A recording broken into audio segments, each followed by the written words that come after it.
Okay, it's 1 o'clock, so we'll go ahead and get started. I'm Johnny Belcher. Okay, Johnny's much younger and much better looking.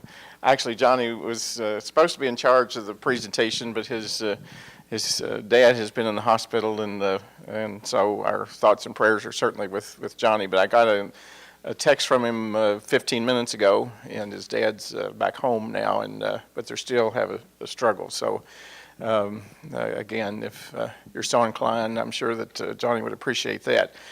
I'm on a committee. It's called the Future Assessments Initiative, and these two ladies over here are also on the committee, Shauna Patton, and Shauna's going to kind of help me a little bit with this presentation, and Denise Jantz. Denise is on the committee, and I'll show you the full list of committee members here in just a minute.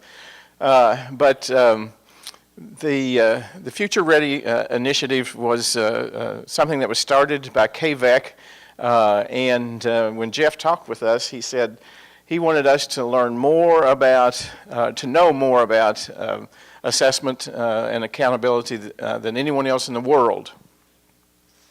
And we said, okay, what do we do at the second meeting? So we've been looking at various accountability systems and how it impacts student learning and so forth and so on. But I will tell you, I have this disclaimer. We know about as much about what the state is going to come out with as you do. Johnny and I have served on a couple of committees, and a lot of you all been to the town hall meetings and been to different things, and so we have some ideas of things that have been recommended, but if you feel that you need to leave, it's too bad. First of all, okay, hello. Turn it right side up. There we go. I'll let you, I think you can read that from back there. So there's a difference between teaching and learning, right? Sometimes when I was a middle school teacher, I would have the previous middle school teacher, the seventh grade teacher, I was the eighth grade math teacher, and the seventh grade teacher would say, well, I taught them that. Okay. He probably did. Unfortunately, they either didn't learn it or something happened over the summer. And so it's really very, very important that we really focus on the difference between teaching and learning and the difference between assessment and accountability. The assessment is really trying to figure out how someone does something, and we have different ways to measure that. For example, I might go on a diet, and no comments, please. And then you would say, okay, how will you know whether you were successful or not? So there's a measure, there's a metric. And so with assessment, it's determining how well students have learned the content. If we put this in a school setting, how well that they've learned the things that we hope that they will learn. And then accountability is allowing those people who have an interest in the school, primarily our stakeholders, some report or some information on how the students are actually doing in the school. And I will tell you that accountability is something that will not go away, and in fact, it's something that we shouldn't run from. I think it's something that we should embrace. However, we should also insist on ensuring that we assess our students in the way that demonstrates their competence. Now, listen to what I've said just then. We should ensure that we assess our students in a way that demonstrates their competence. I took a golf class once and got an A. We never went to the golf course. The assessment in the course was based upon what the rules of the game. And I was a pretty good reader and could remember some things. But if you take me to the golf course right now, I can't even hit the ball. All right? So the assessment for my golf competencies really was somewhat misplaced. The list of people who that's on the screen right now is the list of people who are on this committee. And if you look down through there, you'll see that it's a wide range of people who have quite a bit of experience and expertise and lots of leadership, and represents a pretty wide geographic area. Of course, we've already mentioned Johnny. He's from Pikeville Independent. Angela from Floyd County. Robert Osborne. Robert had to drive too far to get here today. Shauna, no, Robert was going to be, I forget, he's out of state, I think. Shauna, obviously, Katie Webb, Denise is here, and then I'm David Barnett.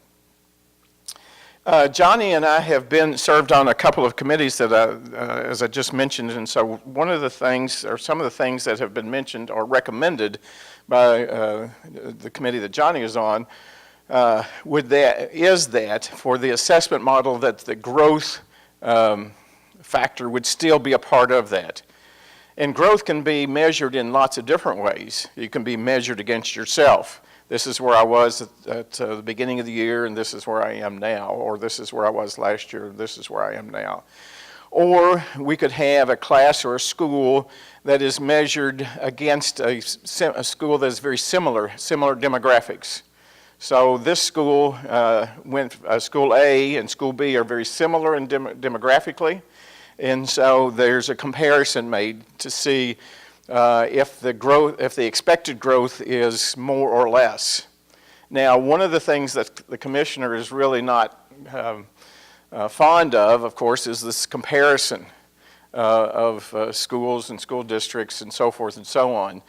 Obviously, that growth model is strictly aligned to comparing similar schools.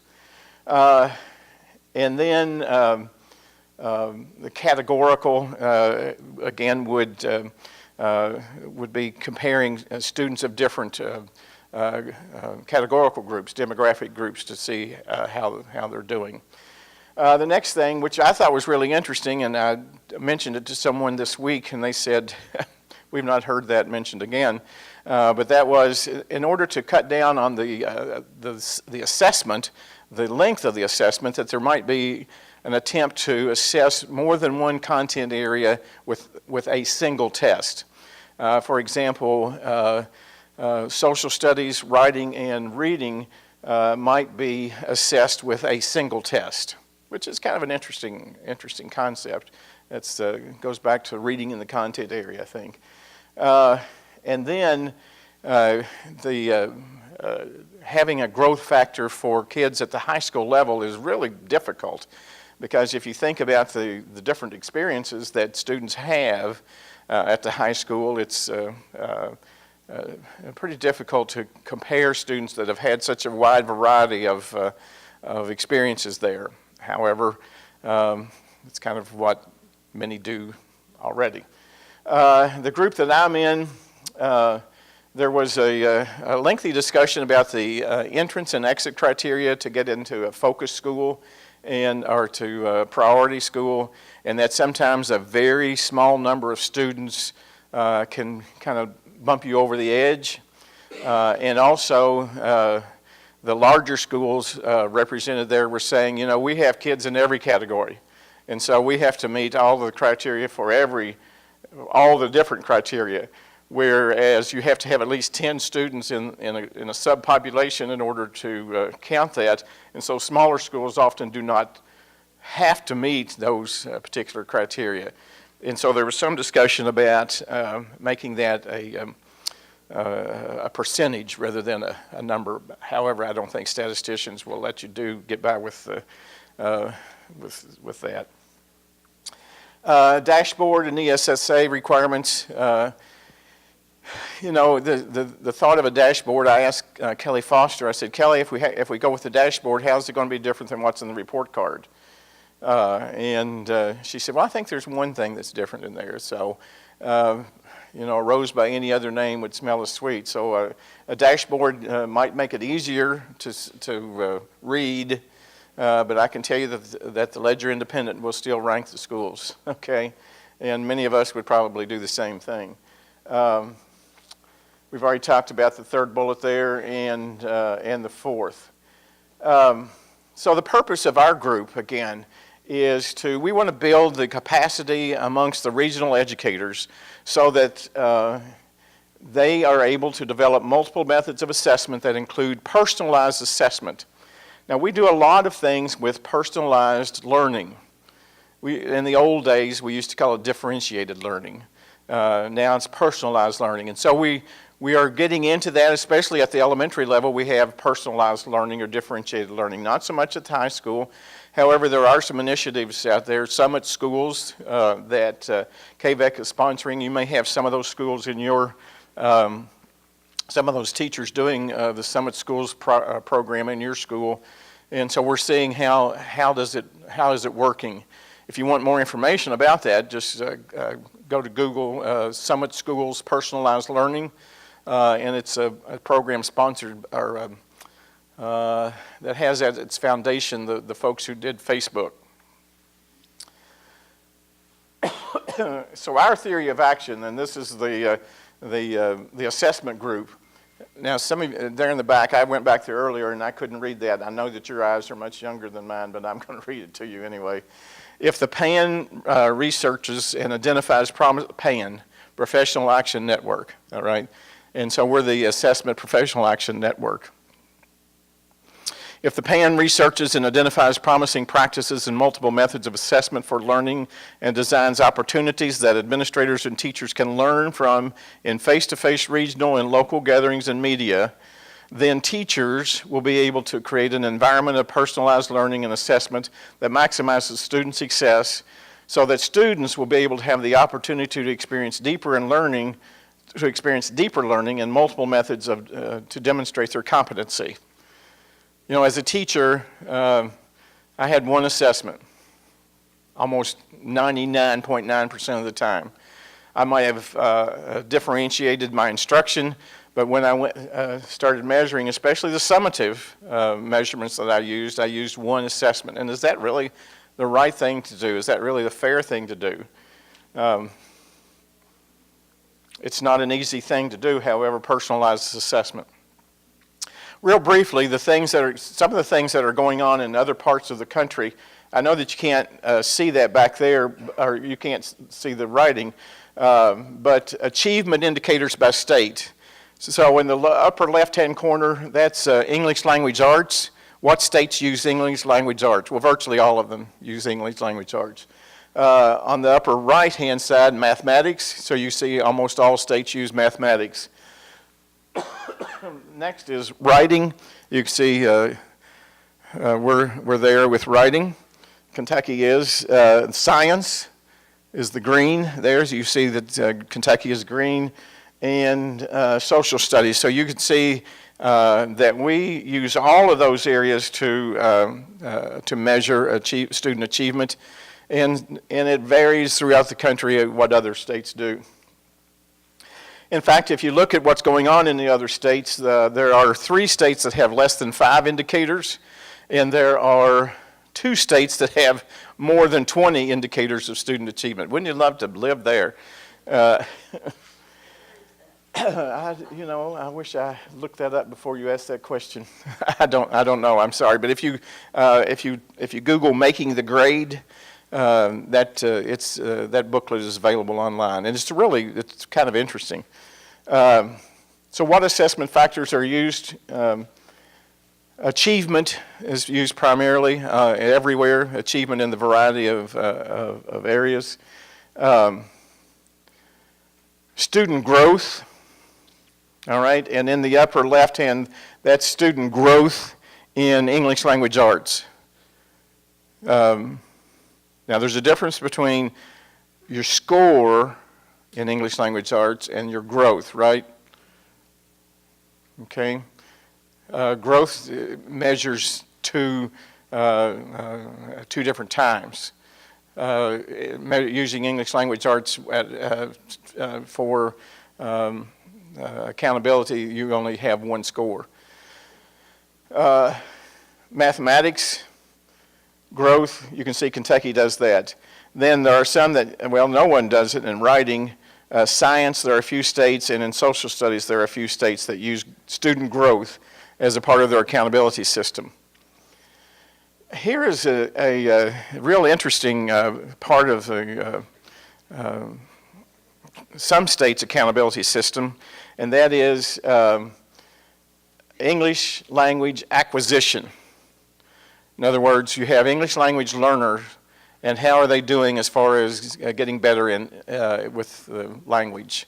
So we have 8 states that already have the measurement of how our students, non-English language speakers, and so how are they doing as far as their acquisition of English.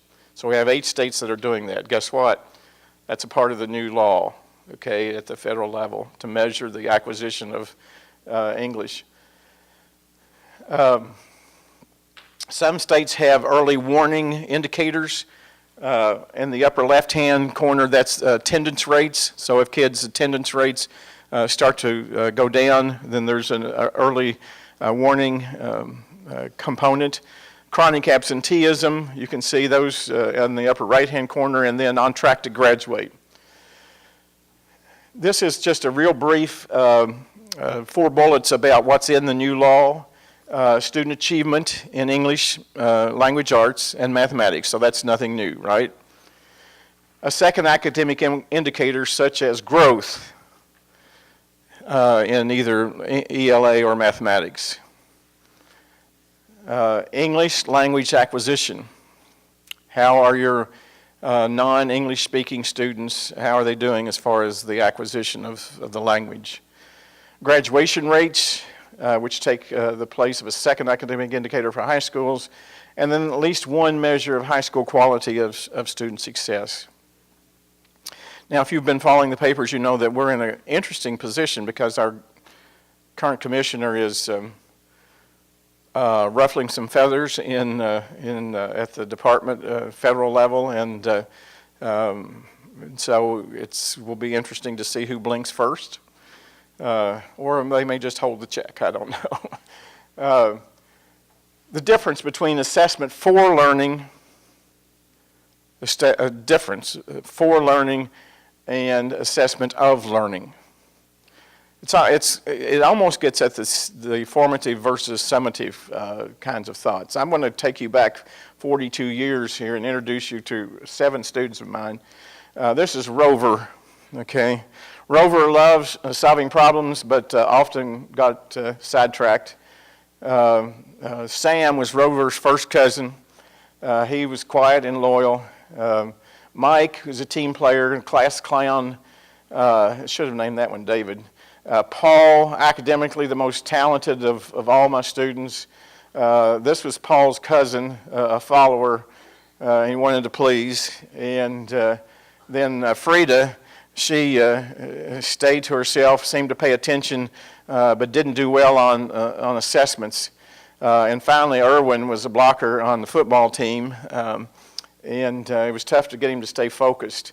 And so to my students one day, I said, okay, today's the day for our state-mandated assessments. And, you know, we've been doing differentiated learning, and you've been able to show me your skill in a variety of ways, but now we're going to do the state-mandated assessments, and guess what? You all have to do the same thing.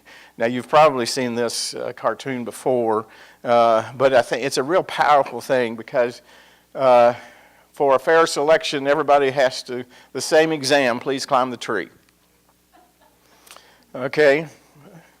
One of the interesting things that Einstein said was everybody's a genius, but if you judge a fish by its ability to climb a tree, it will live its whole life believing that is stupid. Okay.